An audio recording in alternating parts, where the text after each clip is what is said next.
शुक्रिया विजय जी, मंचासीन अतिथिगण और साथियों। वक्त कम है, जैसा कि पुस्तक लोकार्पित हुई, मैं शत्रुघ्न बाबू को बहुत बहुत बधाई देना चाहता हूँ, शुभकामनाएं देना चाहता हूँ। इससे पहले जो पुस्तक थी और कारवां बनता गया, आज से 4-5 वर्ष पूर्व पटना पुस्तक मेले में उसका लोकार्पण हुआ, तो उस अवसर पर ही मुझे रहने का मौका मिला। ये 159 पेज की किताब है, लगभग 150 पेज की।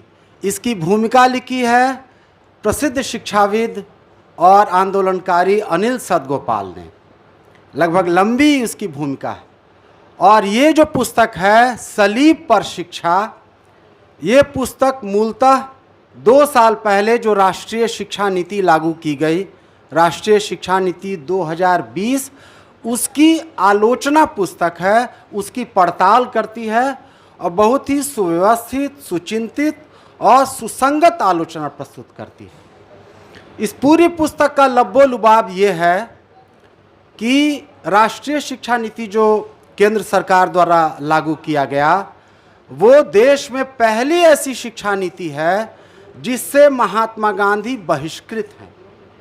ये पहली ऐसी शिक्षा नीति है जो अब तक आज़ादी के बाद जो कई शिक्षा आयोग लागू किए गए, चाहे वो कोठारी आयोग, मुदलियार आयोग या राममूर्ति आयोग, इन आयोगों की कोई चर्चा इस शिक्षा नीति में नहीं।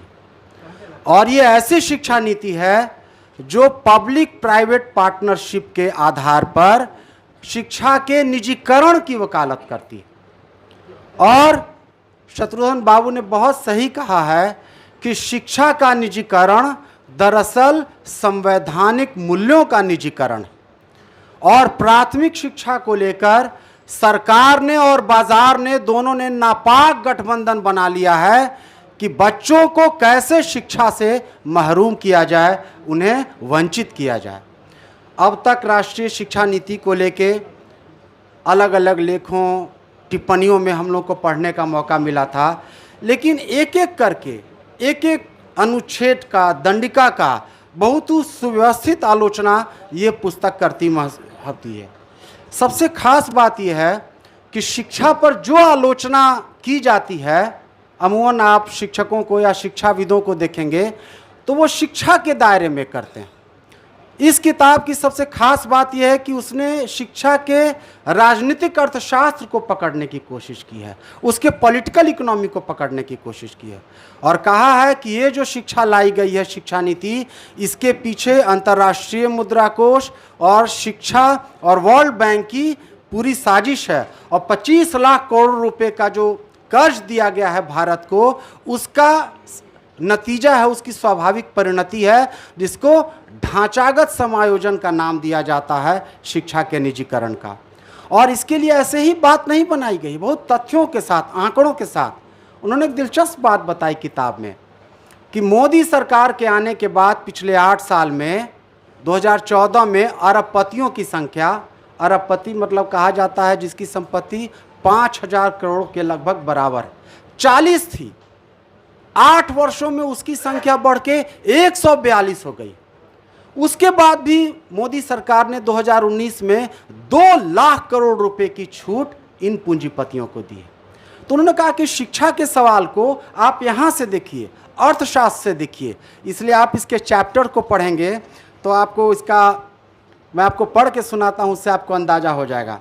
शिक्षा का अर्थशास्त्र, राष्ट्रीय शिक्षा नीति और रोजगार, शिक्षा का निजीकरण, बहुजन की बेदखली का दस्तावेज। उन्होंने बताया कि कैसे जो ज़्यादा दलित हैं, उत्पीड़ित हैं, उनको कैसे इस शिक्षा नीति के माध्यम से बेदखल किया गया। और जैसा कि कहा कि राष्ट्रीय शिक्षा नीति कुशल लेकिन गुलाम फौज बनाने की एक कोशिश है। इस पुस्तक में जैसा कि विजय बाबू ने बताया, एक बहुत अच्छा चैप्टर ज्योतिबा फूले पर है। और मैं भी नहीं जानता था, वो पहले ऐसे शख्स थे जो 1882 का जो शिक्षा आयोग है, जिसको हंटर कमीशन के नाम से जाना जाता है, वहाँ पहले आदमी थे ज्योतिबा फूले, जिन्होंने कहा कि प्राथमिक शिक्षा अनिवार्य और मुफ्त होनी चाहिए और शिक्षकों को सम्मानजनक वेतन मिलना चाहिए। ये और दूसरी बात, जब मैं किताब पढ़ रहा था तो इस पुस्तक में राष्ट्रीय शिक्षा नीति को पढ़ते हुए उन्होंने बताया, शत्रुघ्न बाबू ने, इसका मुख्य लक्ष्य क्या है? मुख्य लक्ष्य है कि प्राथमिक स्तर पर बढ़ई, लोहार, कारीगर बनाना, कौशल करना, स्किल करना। तो मुझे याद आया कि हंटर कमीशन की जो चर्चा की, उसमें एक बड़ा अंग्रेज अधिकारी था, W.H. हॉल।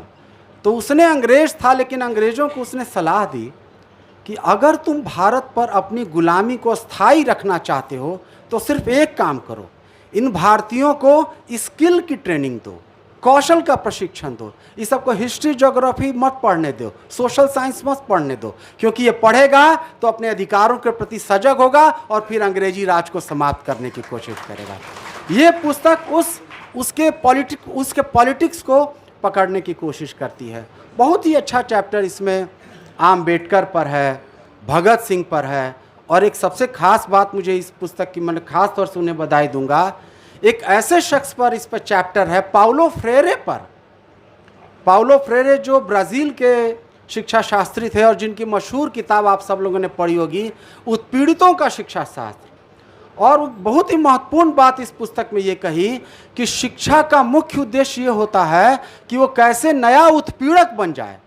और दूसरी बात, जिसकी बात हम लोग मानते हैं कि जो लोग सताए गए हैं, जैसे दलित हैं, बहुजन हैं, उनको सताया गया, उनको उत्पीड़ित किया गया, लेकिन जिसकी तरफ शत्रुघ्न बाबू ने इशारा किया है कि ज़रूरी नहीं आपको सताया गया है तो जुल्म के खिलाफ, जुल्म आप पर हुआ है तो आप ही जुल्म के खिलाफ लड़िएगा। इस बात की तरफ इशारा किया गया है कि जिन पर उत्पीड़न हुआ है, ये भी अगर उनके पास मुक्ति की परिकल्पना नहीं है तो उसके नया उत्पीड़क बन जाने की संभावना रहती है।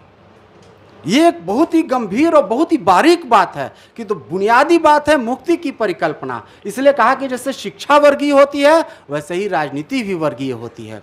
और एक बहुत ही महत्वपूर्ण बात है जो हमको लगता है कि सब लोगों को ध्यान में रखना चाहिए, कहा कि ये व्यवस्था क्या करती है कि हमसे हमारी मनुष्यता छीन लेती है। तो अपनी मनुष्यता आप कैसे पाएंगे? मनुष्यता पाने का एक ही तरीका है कि ये जो अमानुषिक यथार्थ है उस यथार्थ को बदल दिया जाए। अब यथार्थ को बदलना बहुत मुश्किल है। तो जब मैं पढ़ रहा था तो मुझे याद आया कि पाउलो फ्रेरे के सिद्धांतों की परीक्षा हुई दक्षिण अफ्रीका में, और जिन जिन लोगों ने पाउलो फ्रेरे के परीक्षण को अपने स्कूलों में लागू करने की कोशिश की, उन सब की हत्या कर दी गई। जैसे उदाहरण के तौर पर बड़े मजदूर नेता थे स्टीव बिको, रिकी पटनर, इस सबको मार डाला गया। क्यों? क्या बात बोलता था पाउलो फ्रेरे? कहता था कि शिक्षक अलग और छात्र अलग। शिक्षक जानता है, छात्र कुछ नहीं जानता है, ये बात नहीं होती है। ऐसा नहीं कि शिक्षक के पास ज्ञान का भंडार है और छात्र एक ऐसी चीज़ है कि सारी सूचना भरनी है। इसलिए शत्रुघ्न बाबू इसमें पाउलो फ्रेरे का एक बहुत मशहूर कॉन्सेप्ट है, बैंकिंग कॉन्सेप्ट ऑफ एजुकेशन, शिक्षा की बैंकीय अवधारणा। मतलब छात्र बैंक है, उसमें सूचना भरते जाइए और वो परीक्षा में उसको रट डाले। इन्होंने कहा है कि ये जो परीक्षा का तरीका है ये उत्पीड़नकारी व्यवस्था को बरकरार रखने वाला है, बनाए रखने वाला है। दोस्तों, वक्त कम है, इसलिए दो छोटी बात करके मैं अपनी बात समाप्त करूंगा। इसमें बहुत अच्छा चैप्टर है भगत सिंह पर। अमूमन सब लोग जानते हैं, कल पटने में भगत सिंह के भांजा जगमोहन सिंह आए थे। तो उन्होंने कहा कि देखिए, भगत सिंह का जो नारा है, साम्राज्यवाद मुर्दाबाद, इनकलाब जिंदाबाद। साम्राज्यवाद मुर्दाबाद को आगे अगर कोई बढ़ाया तो बिहार बढ़ाया, भगत सिंह से एक चरण आगे ले गया। और बिहार में स्वामी सहजानंद सरस्वती और सुभाष चंद्र बोस ने मिलकर नारा दिया, नो कॉम्प्रोमाइज विथ इंपीरियलिज्म, जो 1940 में किया था। इस किताब में इनकलाब जिंदाबाद, विद्यार्थी और राजनीति, जो उनका मशहूर लेख है, आज हम फिर देखते हैं। उसमें शत्रुघ्न बाबू ने शुरू किया है कि पहले अंग्रेज़ों के ज़माने में ये होता था कि आप छात्र हैं, कॉलेज में जा रहे हैं तो पहले लिख के देना होगा कि आप राजनीति नहीं करिएगा। आज जितना प्राइवेट यूनिवर्सिटी है यही कहता है कि स्टूडेंट हो तो पॉलिटिक्स में तुमको नहीं शामिल होना है। तो ये बात बहुत ही महत्वपूर्ण है। एक बात जब मैं पढ़ रहा था तो मुझे याद आया, आजकल इनकलाब जिंदाबाद नारा कम लगता है, आजकल लोग भारत माता की जय का नारा लगाते हैं। तो भगत सिंह के एक साथी थे शिव वर्मा, उनसे पूछा एक इंटरव्यू में, जो सुधींद्र कुलकर्णी भारतीय जनता पार्टी के नेता हैं, उनसे शिव वर्मा ने बताया कि भगत सिंह भारत माता की जय का नारा क्यों नहीं लगाते थे। तो बहुत अच्छा जवाब दिया शिव वर्मा ने। उन्होंने, भगत सिंह कहा करते थे कि जो भारत माता जंजीरों में बंधी है, बेड़ियों में जकड़ी है, जाके उसके सामने भारत माता की जय बोलिए और आगे बढ़ जाइए कि पहले उन जंजीरों को तोड़िएगा, और जंजीरों को तोड़ने के लिए इनकलाब की ज़रूरत होती है। इनकलाब जिंदाबाद का नारा है। तो ये पुस्तक पढ़ते हुए मुझे याद आई, एक बार पुस्तक में बहुत अच्छा चैप्टर विवेकानंद पर है। भीमराव विवेकानंद के बारे में इतनी अच्छी बात इन्होंने कही कि शिक्षा क्या करती है, कि लोग कहते हैं कि गरीब है तो उसको रोटी दीजिए, मुक्ति की ज़रूरत है। बोले कि नहीं, जो शिक्षा रोटी नहीं दे सकती उन गरीबों को मुक्ति की ज़रूरत नहीं होती है। और क्या करती है शिक्षा? उससे वो आपका मनुष्यत्व भूल जाता है। और हिंदुस्तान कहाँ रहता है? झोपड़ों में रहता है। मनुष्यत्व भूल जाता है, व्यक्तित्व खो डालता है। तो शिक्षा का सबसे बड़ा कर्तव्य है कि वो उसको, अपने मनुष्यत्व को, अपने व्यक्तित्व को खो पाए। राष्ट्रीय शिक्षा नीति उसकी मनुष्यता से महरूम करता है, उससे शिक्षा से उसको वंचित करता है। ये आर्ग्यूमेंट, ये बात इस पुस्तक में लाई गई है। और ये बताया है कि कैसे बड़े बड़े कॉरपोरेट्स, कैसे ऑनलाइन शिक्षा के नाम पर, एक आंकड़ा इन्होंने दिया है कि कोरोना काल के दौरान मात्र 8% बच्चे ऐसे थे जिन्होंने ऑनलाइन शिक्षा की, या डिजिटल शिक्षा के पीछे जो उसका अर्थशास्त्र है कि कैसे बड़ी बड़ी कंपनियां, कॉरपोरेट घराने उससे बड़े बड़े मुनाफा कमा रहे, कैसे प्राइवेट स्कूलों ने इस कोरोना में भी शुल्क लेकर एक तरह से रंगदारी की छात्रों के साथ और उनके अभिभावकों के साथ। ये पुस्तक एक बार मैं पुनः उन्हें बधाई देता हूँ और आपसे आग्रह करता हूँ कि आप चाहें तो एक सांस में इस पुस्तक को पढ़ सकते हैं। मैं उन्हें बधाई देता हूँ, उन्हें शुभकामनाएं देता हूँ। और ये लगता है कि बहुत सारी बातें शत्रुघ्न बाबू ने सूत्रबद्ध रूप से कह दी है। लगता है कि उसको करते करते कुछ और बातें कहते, बहुत संक्षेप में वो कह के निकल गए हैं। तो बहुत सूत्र में बहुत एक उसको थ्योराइज जैसा कर दिया है, उसको और आगे बढ़ाने की ज़रूरत है। और दूसरी पुस्तक की प्रतीक्षा रहेगी इस राष्ट्रीय शिक्षा नीति पर। बहुत बहुत शुक्रिया, धन्यवाद। बहुत बहुत धन्यवाद अनिश जी। किताब की सबसे बड़ी विशेषता होती है कि उसमें किस्सा गोई का होना चाहिए। किस्सा गोई का मतलब ये है कि एक सांस में किताब को पढ़ जाना, कहीं से उबाऊ ना लगे। तो ये खासियत तो है इनकी किताब में। और जगह जगह जो कोटेशंस हैं, अलग अलग जो संदर्भ में दिए गए हैं, वो तमाम कोटेशंस महत्वपूर्ण हैं। मैं फिर से अनिश जी को बधाई देता हूँ। मित्रों, ये लोकार्पण के हिस्से के बाद से एक बड़ा हिस्सा जो उनके